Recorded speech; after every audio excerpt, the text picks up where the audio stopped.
2, 1. What is going on, Eagles Nation? Happy draft day. It's here. It's like Christmas. Wow. It's Christmas Day. I'm so happy. I'm so done with the speculation. I hate it. I cannot stand it. You were saying that like a month ago. Yeah. It's similar to the Super Bowl of the offseason NFL draft. Yeah. It really is. There's a lot of other things that go on, like free agency, obviously the training camps, like watching guys practice, hearing the news, things like that. So that's kind of, and then preseason. But I guess that's not so much the off season. However, that's kind of lumped in. But there's a lot of things that happen before the actual 16-game season, and this is probably ranking up there as like the most important, most anticipated one, and it's finally here. Last year. Come on, man. No, not Wentz. Not literally. Just the draft in general. Yeah, with the whole Philly thing. Yeah. No, not even just amongst Philly fans. I'm just saying in general in the NFL in the off season, what's the biggest event? The NFL draft. Yeah, exactly. Like it's just the Super Bowl of the off season, and you nail the draft, and that's how you become one of those top teams, and that's what we got to do. So but yes, to Steve's point as well. The draft's in Philadelphia this year, and it just gets to show how great a football fan, city this is. Yeah. Record numbers in, ticket sales, attendance, biggest outdoor stage. Sal Powell said the biggest outdoor stage in the history of North America. That's unreal. Okay, he said that. It is the NFL draft experience that they do. That's you don't go into the draft, but it's the party surrounding it. Yeah. It's the biggest one in the history of the NFL and how long they've been doing the experience thing. So just sum it all up. The Eagles are drafting 14th, and the city of Philadelphia is throwing down for it. Yeah. They're going to be going nuts. So yeah, it's going to be wild. just stay tuned because it's going to be half the first half of everything is going to be anticipation, and then the last half of the first round is going to be a big party because everyone's going to be excited with who we got. Yeah. Hopefully. I mean, there probably will be a couple mad people, but you never know. I might be one of them, so who knows? But I trust Douglas and Howie, so let's get into it. All right, first question, which I guess sets this off pretty good. It's from Jespin 2001. He asks, "Who should the Eagles draft with the 14th pick?" Dalvin Cook. And I agree. If Dalvin Cook isn't there, Corey Davis. If Corey Davis isn't there, Dalvin Cook. If they're both there, I'd pull my hair out trying to pick because, gosh, they're both so cool and so good. But I'd go Dalvin Cook because he's been my guy since the beginning, and I'm just going to – I've said it plenty of times. I'm going down with the ship. If he's not the pick at 14, I'm not going to be mad. He's just my favorite player. So, he's my favorite prospect who I think makes sense for the Eagles, and that's kind of, the summary of things. I like other guys, though, Soon before we all know it, I'm going to be on Twitter defending the rookie that's struggling, and I'm going to get called a stand for it. So, whether that's Derek Barnett, Charles Harris, Darion Conley, Kevin King, Corey Davis, Dalvin Cook, Marshawn Lattimore, whoever they end up getting, I'm going to be a fan of it because Joe Douglas knows better than me. So, we think we know who they're interested in. We're not sure, but that's kind of, that's how I feel. Joe Douglas knows best. Howie Roseman, they did their homework, so they're going to get a good player at 14 regardless of who it is. Yeah. All right. Next question, Zachary Ivory asks, C. McCaffrey or D. Cook? D. Cook, obviously. Dalvin Cook. Mike Williams or Corey Davis? Corey Davis. And who is the best QB in this draft? I think it's Deshaun Watson. I think he's better than Trubisky. I think it's... I'm just gonna go. So since Trubisky, everyone's gonna be laughing out of the stadium, out of the draft when he gets drafted by Cleveland. They're gonna boo, by the way, because of what Cleveland's been passed up on Wentz for this guy and things like that. And they're delusional. So if they pick Trubisky, he's gonna just probably bottom out. But I'll say Patrick Mahomes from Texas Tech. All right. Who do you think Carson Wentz wants the Eagles to draft? From Justin Bradley, 13. I like that question. That is a very good question. In the first round, I definitely think he's all for getting another weapon. I mean, what quarterback wouldn't want a Dalvin Cook or a Corey Davis on their team? Those are the two guys that seem to be in range for them. And like when you're looking at them, I mean, Carson's probably saying, yeah, those guys are really good players. But other than that, I say he just wants them to make the team better, maybe grab a slot receiver. But he's not gonna abandon any of his guys. So I don't necessarily think he would want J-Mac gone. But if they get a slot receiver and they get rid of J-Mac, it'd be too bad. Yeah, I think he wants. I don't think they're gonna. I think he wants a running back. That's what I think. Yeah. A guy that can catch passes, which is Dalvin Cook and obviously McCaffrey as well. Yeah, McCaffrey's good too. Brian 250. Sorry about that. Brian, I was missing Byron Maxwell. Brian 215 asks, who are we gonna draft? Oh man, again? Well, who should the Eagles draft with the first one, but who are they gonna draft? And I say it's going to be Dalvin Cook. Dalvin Cook. Dalvin Cook or Corey Davis, I'm telling you. It's going to be one of those. Mm-hmm. And Foster's kind of my third. If Foster's there and they take him, I'm not going to... I just don't expect him to be there because there's will. Teams in front of us that need defense, and he's the best linebacker, so it's never bad to add like the best player into your in a draft, maybe on defense total. Other than Garrett, I guess. But Foster's just Foster's unreal. I mean, he's just... Yeah. He flies around, he makes plays, so I mean, you can plug him in your defense and he's going to make plays. Yeah. That Ninja Zay asks, if Darion Conley is there in the 4th round, do you take a chance on him? Absolutely. He's, he put out a statement, he said nothing happened. I'm not going to judge whether or not it happened before the facts come out, but I've seen similar situations, and in the 4th round, I've seen similar situations turn out to be something that, turns out to be nothing. And I'm, not exactly saying that I don't, want to hear both sides of it and hear, how it plays out. I think that just seems, like a risk that you can take, because, I mean, this kid never had anything said about him ever. And then 2 days before the draft, he's going to make a decision like that. I mean, look, has it happened in history? Sure. Did it happen here? I don't know, but does it sound unlikely more than likely? Kind of, and I hate to say that, but you look at the kid and he's done. I mean, what has he done? It's not like if you heard it about, and I hate to say it, if you heard it about Joe Mixon, you'd probably think, hey, that's a big red flag. Yeah. But a clean prospect like Conley, but then again, you never know what really is going to happen, and you don't know what happened with things, but.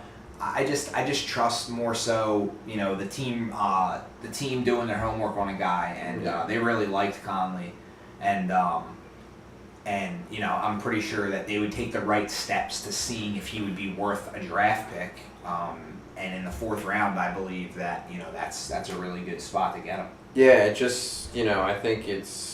Yeah, I mean, it's just a very, you just got to see what happens. Same thing happened with Lyle Collins, and, it turned out to be nothing.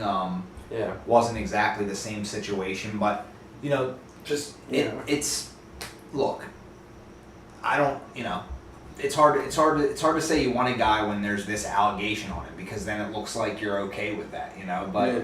It's really not. It's not okay. It's never okay to do something like that. But I'm just saying, in our system, it's innocent until proven guilty, and an accusation just seems very, very, Well, the Eagles were the only team that requested the police report. Right. And the police report, I kind of looked at, kind of listened to it on 97.5 yesterday, but they were talking about it, and it's just it's very graphic.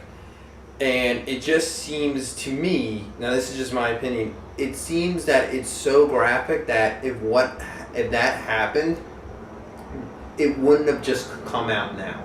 Mm-hmm. And the fact that it's that bad from the police, it's just a report. They just report what they say, so it's not like what the witnesses say. It's not like is this true or is this not true. It's just what they say. To me, it seems so bad that. Why is it just coming out now? If it was that bad, it should have been immediately brought to someone's attention, and that's why I don't think it's true. Teams look into that kind of stuff. Yeah, and that's just my opinion. If he did it, that's horrible, and I wouldn't want the Eagles to take someone like that. But I wouldn't want that guy to be walking the streets. I'd want him in jail. Yeah. But exactly. How you said, it just, I mean. How could you be, it's just a very sticky situation. Yeah, it really is, and it's and that's why it's tough to say. But I think the Eagles have 2 fourth-rounders, and I would take a chance because I trust. If they did it, I would be on board with it. Not so much that I'd be like with the knowledge I have now, I have no idea. But if they took him in the 4th round, I would think they must have done their homework. And I would, again, like I said, I trust these general managers to do their homework. Yeah. If it was me doing my homework and I found out that he even did anything remotely close to that, I would never even go anywhere near him. But if I found out that it wasn't true, then sure, I'd take him. And I'd do everything I could to make sure before I went forward with that decision. So that's what I trust that they'll do. If they take them, then I'll think, hey, they did their homework, and hopefully everything goes over, and he's a good dude. So that's kind of my stance on it. Yeah, definitely. All right. Last questions from Paul Douglas. He asks, will the Eagles trade up in the draft? It might cost an arm and a leg. Haha. He says. So yeah. I wouldn't have picked up on that if he didn't tell me what he was referring to in the chat. But someone on, speaking of graphic and brutal things, someone on Twitter, a Cowboys fan, told me today that I need to end up in a 2-foot-long casket. I'm sorry. 2 foot long? Yeah, and I asked him why. I said, what does this even mean? And he said, your arms and your legs amputated before they put your body in. I said, okay, calm down, Charles Manson. It's just football. And he said, Dak greater than Wentz. Accept it. And I was like, dude, you no need to, all right, I get it. You think Dak's better than Wentz. Put you in a box. He wants to go Dennis Reynolds on me and skin me and wear my skin and, try to understand why I think Wentz is better or something. But, he wants me to really believe Dak's better, and we'll see what happens. But no need to go Jeffrey Dahmer and get me going. I mean, come on, man. I'd meet you. I'd give you a handshake, and I'd say, let's debate some Dak versus Wentz, and that's kind of it's not that serious. That's the one good thing about talking about Eagles and stuff. It's a lot of fun, but at the end of the day, it really it ultimately doesn't matter. It doesn't matter. Yeah, at all. but it's just but why it's fun. It does to us. Yeah, no, I mean, but it's not. No one's opinion is can get people offended to that point. You know what I mean? Yeah. It's like saying Wentz is better than Dak isn't personal or offensive. You know what I mean? It's just I just think Wentz has the tools to be a great quarterback. I'm going to support my guy. So I mean, we'll see what happens. So back to his question after I needed that explanation. So he said it cost an arm and a leg. Yeah. So it would. Yeah. So okay, but I don't think they do trade up. Maybe in a later round with Kendricks but maybe they do. I mean, look, Howie loves to jump around, but at the end of the day, I think that they know that Corey Davis, Dalvin Cook, Mike Williams, a bunch of those guys, Fournette, there's so many offensive playmakers that they're not all going to go high in the draft. Yeah. So he figures one of those guys is going to drop to me, and the most likely scenario right now looks like McCaffrey and Fournette are going in the top 10. Yeah. That's what it looks like. And then Dalvin Cook and Mike Williams and Corey Davis are the 1 and 2 receiver, but it seems Mike Williams is a little higher. Yeah. So he might go in the top 10.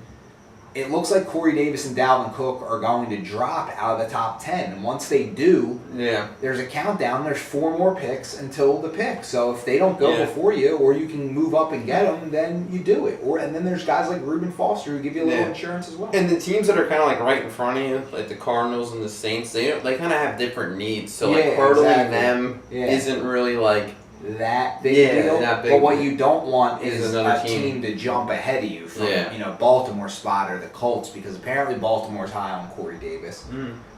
Not sure what the Colts want. For them. They need a receiver. Yeah, they really do. And I'm not sure what the Colts want. They could use running back, use Dalvin Cook, any type of playmaker. Yeah, Foster, exactly. They could take any of those guys. And then the Saints need defense, and Arizona. I mean, they probably could go to a D end or a linebacker. I think. Yeah. Maybe some offensive line help. I don't know. We have a friend that's a Ravens fan, and he told me that Cincinnati's probably going to draft Reuben Foster. He said he could see that happening. Yeah. Cleveland's up there.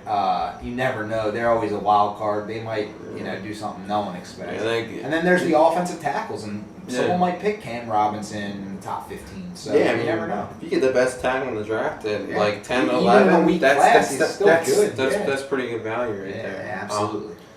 But yeah, so I mean, this is it, guys. I mean, buckle up. It's gonna be an exciting day. If you're in Philly, I hope you get to go to it, enjoy it. Of course, they do this freaking thing, and we're not the first year. We're just not there. It's crazy. Yeah, we took one for the team. That's just how it goes, I guess. But I'm gonna be at work when the draft starts at 5 o'clock. Yeah, so 5 o'clock. I might tell my boss I'm like feeling like really lightheaded and sick, and just walk down. I might quit at 4:59.